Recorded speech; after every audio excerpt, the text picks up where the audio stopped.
राजधानी देहरादून में साल 2019 से स्मार्ट सिटी का कार्य चल रहा है, लेकिन धरातल पर अगर देखा जाए तो स्मार्ट सिटी की सड़कें स्मार्ट गड्ढों में तब्दील होती हुई दिखाई दे रही हैं। ये तस्वीरें आप देख रहे हैं, ये है पलटन बाजार की। लगभग 241 करोड़ का बजट एक स्मार्ट सिटी की सड़कों के लिए पारित हुआ था, जिसमें से लगभग 70 करोड़ खर्च हो चुके हैं, लेकिन बावजूद इसके सड़कों की ये हालात है। दुकानों को एक रंग में रंगने के नाम पर व्यापारियों की दुकानों के छज्जे तोड़े गए, लेकिन अभी तक कार्य शुरू नहीं किया गया, जिस कारण व्यापारियों को आने जाने वाले लोगों को काफी मुसीबतों का सामना करना पड़ रहा है। इस पर क्या कुछ कहना है व्यापारियों का, देखिए हमारे संवाददाता अरुण सैनी की ये खास रिपोर्ट। नमस्कार, मैं अरुण सैनी, आप देख रहे हैं देवभूमि न्यूज और इस वक्त मैं मौजूद हूं राजधानी देहरादून की धड़कन कहे जाने वाले पलटन बाजार में।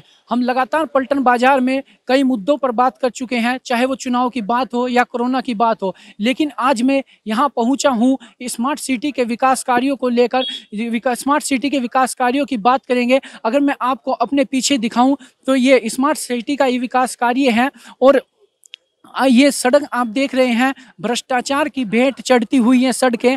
लगभग बात करी जाए तो 2019 से स्मार्ट सिटी का कार्य चल रहा है, लेकिन लगभग 241 करोड़ के लगभग बजट स्मार्ट सिटी के विकास कार्यों का है, जिसमें से 70 करोड़ रुपए तक खर्च हो चुका है। लेकिन इसके बावजूद धरातल पर अगर विकास देखें तो विकास कहीं भी धरातल पर होता हुआ नजर नहीं पड़ रहा है। पलटन बाजार के सौंदर्यीकरण को लेकर बात की गई थी। अगर मैं अपने कैमरामैन को कहना चाहूँ, एक बार वो ये तार दिखाएं, उलझी हुई हैं तारें, और इन उलझी हुई तारों को देखकर एक ही बात याद आती है कि एक शायरी है जो इन पर बिल्कुल फिट बैठती है कि सुलझने को बेकाबू थे तेरी बातों से मेरे हर जज्बात, खैर अब तो उलझन से घिरे पड़े हैं दिन और रात। यही देखकर इन तारों को लगता है कि अगर कोई इंसान इन्हें सुलझाने के लिए भी बैठे तो सुबह से लेकर शाम हो जाएगी, लेकिन ये तार नहीं सुलझेंगे। अगर मैं नाले यहाँ पर खोदे गए हैं, नालों की बात करूँ तो जो पुराने नाले हैं वही नाले अभी तक चल रहे हैं, और जो नए नाले हैं उनमें कूड़ा करकट इतना जमा होकर पानी बरसात में बाहर आ जाता है, जिससे व्यापारियों को, आने जाने वाले लोगों को काफ़ी मुसीबतों का यहाँ पर सामना करना पड़ता है। मेरे साथ मौजूद हैं कुछ व्यापारी। लगभग पिछले 3 साल से स्मार्ट सिटी का कार्य चल रहा है, इसमें इतनी देरी हो रही है, क्या कारण मानते हैं इस देरी का? कहीं ना कहीं देखा जाए तो जो स्मार्ट सिटी के जो ठेकेदार हैं और स्मार्ट सिटी में आपसी मैं कहूँ कि कोई कोऑर्डिनेशन नहीं है एक टीम का दूसरी टीम के साथ, क्योंकि इसमें कई मल्टीपल काम चल रहे हैं, जैसे जल विभाग का भी है, बिजली विभाग का भी है, और जो प्राइवेट कॉन्ट्रैक्टर है जो डक डाल रहे हैं या बीच में पाइप्स डाल रहे हैं, तो इनका आपसी कोऑर्डिनेशन नहीं है। किसी एक दूसरे को ब्लेम करते हैं, कोई गड्ढा खोलता है और उसके बाद वो ये कहते हैं, मान लो बिजली वालों ने गड्ढा खोदा, वो कहते हैं तो पानी वालों ने खोदा, वो बंद करेंगे। तो ये कोऑर्डिनेशन जो है ये उच्च स्तर से इनका आपसी कोऑर्डिनेशन ही नहीं है। तो जो 2.5-3 साल से कोविड के टाइम पे ही देखा जाए तो स्मार्ट सिटी का काम काफ़ी लंबे टाइम तक बंद रहा, जबकि जब बाज़ारों में लॉकडाउन की स्थिति थी तो अब ये स्पीड में काम को खींच सकते थे, पर तब भी काम नहीं करा गया, जिससे व्यापारी को बहुत उत्पीड़न सहन करना पड़ा। टाइल्स की मैं बात करूं तो पहली बात तो जो टाइल्स लगी है उनकी मैं क्वालिटी से कोई भी संतुष्ट नहीं है। ये बात तो अब प्रशासन भी मानने लग गया है, जो टाइल लगी है वो बहुत ही हल्की क्वालिटी की लगी है, जो गाड़ियां तो दूर की बात है, पैदल लोगों का भी वजन नहीं सहन कर पा रही है। और जो टाइल को लगाया गया है वो भी ठीक तरीके से ठेकेदार ने नहीं लगाया है, बहुत ज़्यादा गैपिंग है और उबड़ खाबड़ तरीके से टाइलें लगी है, ऊंची नीची हैं। आए दिन 5-7 लोग रोज डेली का है, कभी कोई गाड़ी वाला, कभी कोई महिलाएं, कभी कभी बच्चे, बुजुर्ग लोग, कई लोग गिर चुके हैं और कई लोगों ने तो FIR भी करी है स्मार्ट सिटी के ऊपर, जो लोग गिरे हैं और चोटिले हुए हैं। देखो, जो हमारे मनन भाई ने कहा है कि इनमें आपसी तालमेल नहीं है विभागों में, एक खोदता है एक जोड़ता है, उस कारण से क्या हुआ, कुछ तो उसमें डिले हुआ। अच्छा, कुछ जो पहले जो इन्होंने ऊपर की तरफ जो गलती करी है, मतलब मटेरियल की जो क्वालिटी है वो नहीं लगाई जो लगानी चाहिए थी, या इनको अज्ञान थे या इनसे गलती से हुआ, उसको विषय को मैं नहीं कहता क्या हुआ, लेकिन ये है कि कोतवाली से नीचे अब जो भी ये काम करें उसकी उच्च क्वालिटी का मटेरियल लगाएं, काम हमारे तालमेल से करें। हम व्यापारी हैं, स्मार्ट सिटी वाले हमारे साथ हैं और DM साहब, हम तीनों का तालमेल जब होगा तभी वो काम सही होगा। इसमें फालतू के इधर उधर के जो नटवर लाल आ जाते हैं नेतागर्दी करने के लिए, उसमें क्या होता है, जिनकी दुकानें तो बाजार में है नहीं, उनको पता क्या पलटन बाजार की समस्या क्या है, वो आगे कहते हैं यहाँ गड्ढा हो रहा, यहाँ ऊंचा हो गया, यहाँ नीचा हो गया, इससे उसकी समस्या का कह के वो चले जाते हैं। और गलती से काम अगर विभाग उनके कहने पे कर देगा तो नुकसान हमें हो जाता है।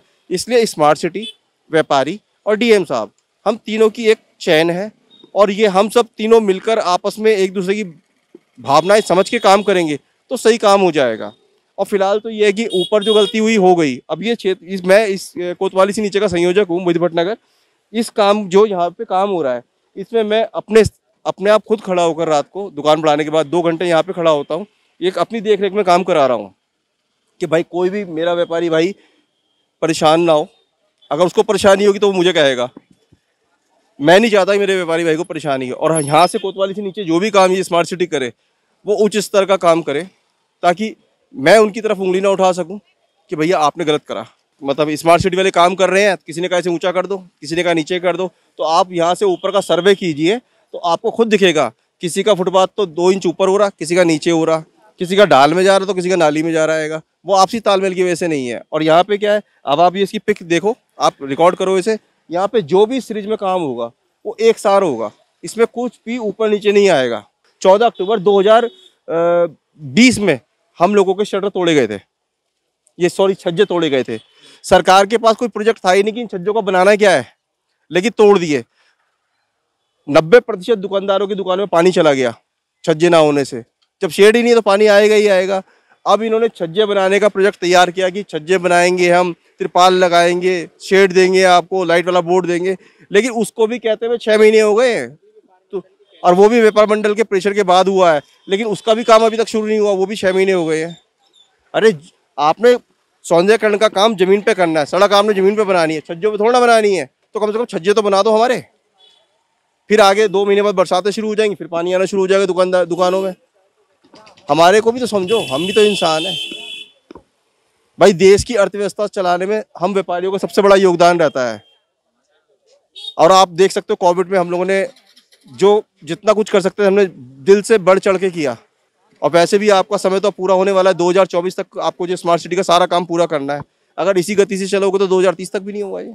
जो स्मार्ट सिटी का विकास कार्य हो रहा है वो बहुत ही धीरे धीरे स्मार्ट सिटी का कार्य हो रहा है, जिससे कि व्यापारियों को और आने जाने वाले लोगों को काफ़ी मुसीबतों का सामना करना पड़ रहा है।